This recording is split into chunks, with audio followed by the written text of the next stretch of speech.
So yeah, I'm Ben. I'm a C5 quadriplegic. Um, I am also the director of a small business based in the southwest called 30 Foot Drop, and we're all about open, honest conversations, helping to educate the community about disability and mental health. Amazing. So, what happened? Did something happen to you, or were you born with the disability? And then did that bring about the organisation that you started?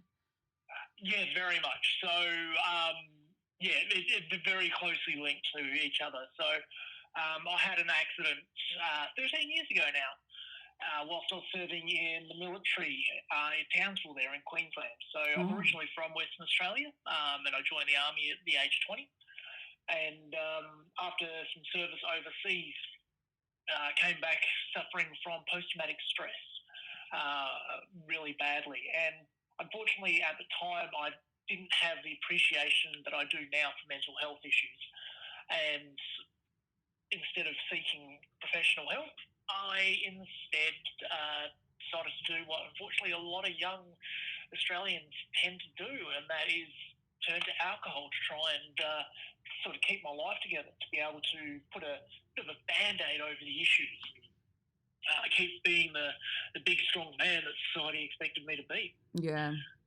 Yeah, so but anyway, I started to take too many risks, and one night decided it would be a good idea to urinate off the edge of a cliff, where I lost my balance and fell 10 meters or 30 feet.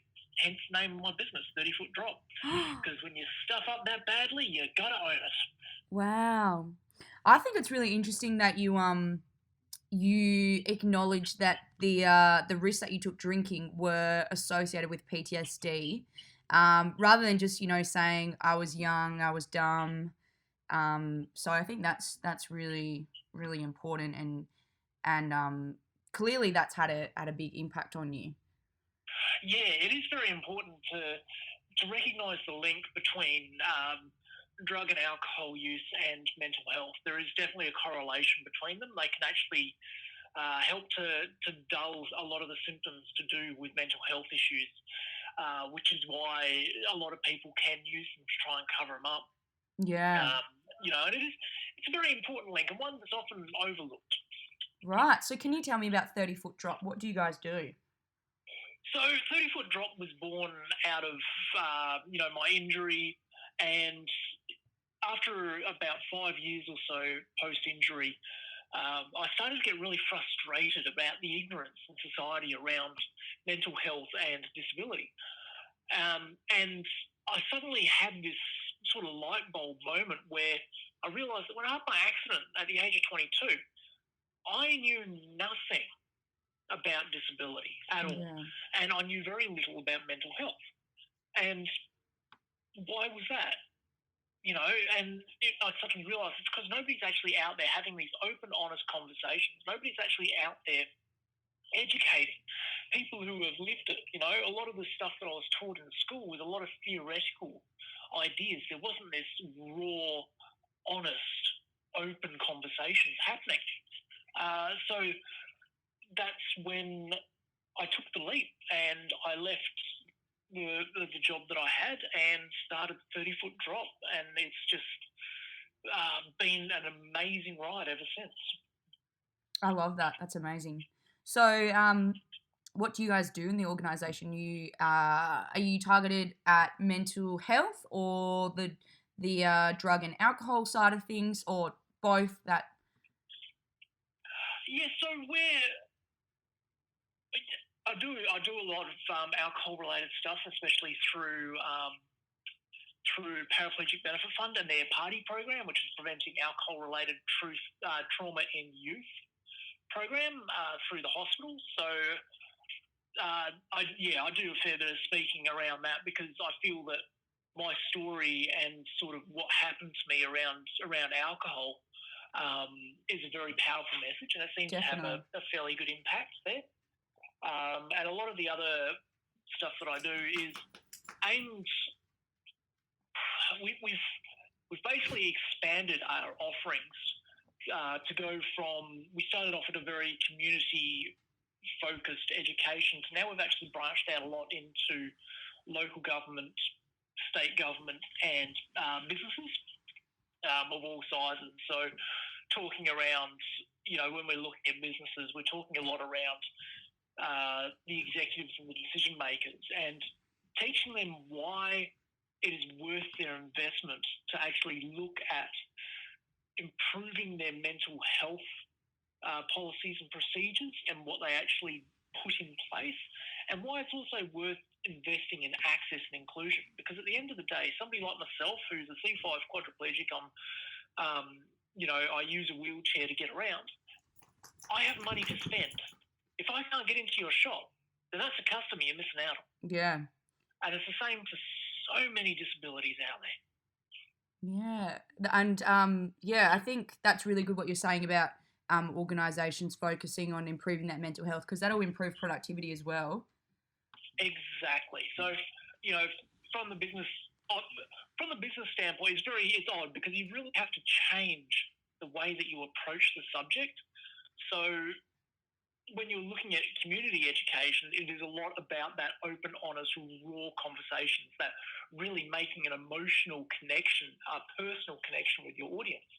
Whereas a lot of what you do with business is approaching it from the productivity and profit side, and working backwards from there. So it was quite an odd shift for me to make. And it took a while to really sort of hone that side of what we do. But the results are speaking for themselves, which has been amazing and very humbling as well. That's great. And what can you tell me about how things have changed during the pandemic, or how you guys have adapted? What challenges you guys have faced? Well, yeah, we've faced a lot of challenges. A lot of our offerings, especially around the community education, are very face-to-face based. It's very hard to get the same sort of impact from our stories, because I'm not the only one who actually goes out and does the face-to-face stuff within our business. It's very hard to get that same impact without, I call it the full package. Yeah. Engaging so many different senses within the audience. So that has been a real challenge to try and adapt to a digital platform and a digital way of offering it. So as a business, that's been quite hard to adapt. And from a personal standpoint as well, it's been a real eye-opener. When I first had my accident, I was quite isolated for about the first sort of 3 years after my accident because of my mental health issues. As I had my accident and I was still suffering quite badly from post-traumatic stress, and then I had this brand new challenge added on top of that. And it took about 3 years for me to really work through a lot of my issues. And I'd kind of taken for granted how isolated I was anymore. I'd worked really hard on regaining my independence. I'd worked really hard on building a business. I'd worked really hard on being an active and an involved father. Suddenly, as a family, we decided to go into full isolation as a result of COVID.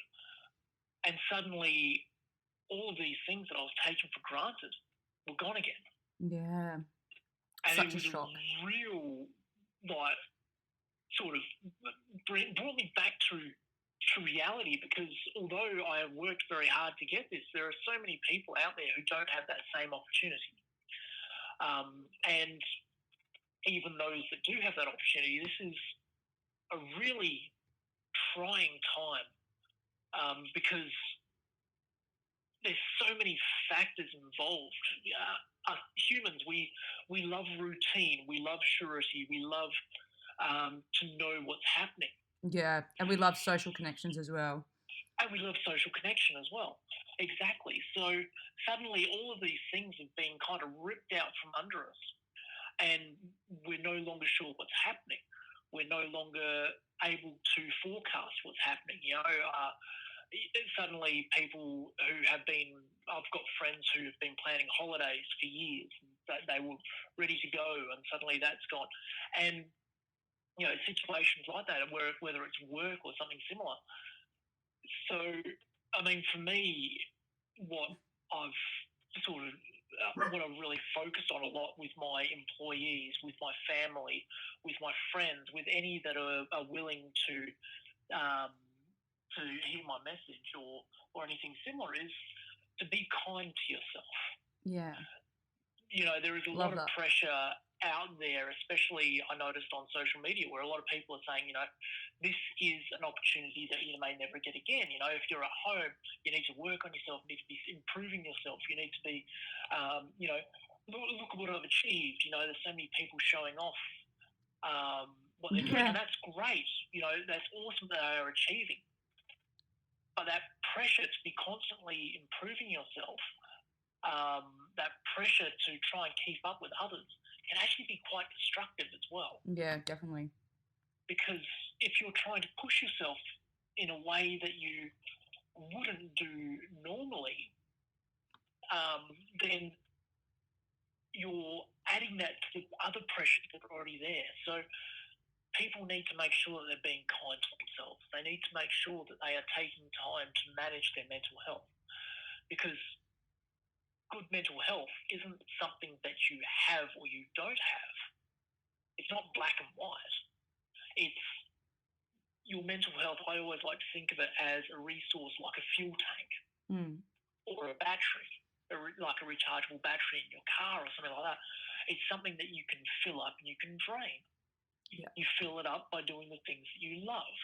You fill it up by doing things that help you to grow sometimes. Some people that is what they enjoy, is challenging themselves and growing themselves.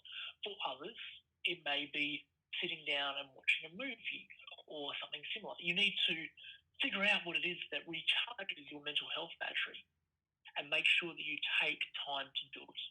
I love that. That's really good advice.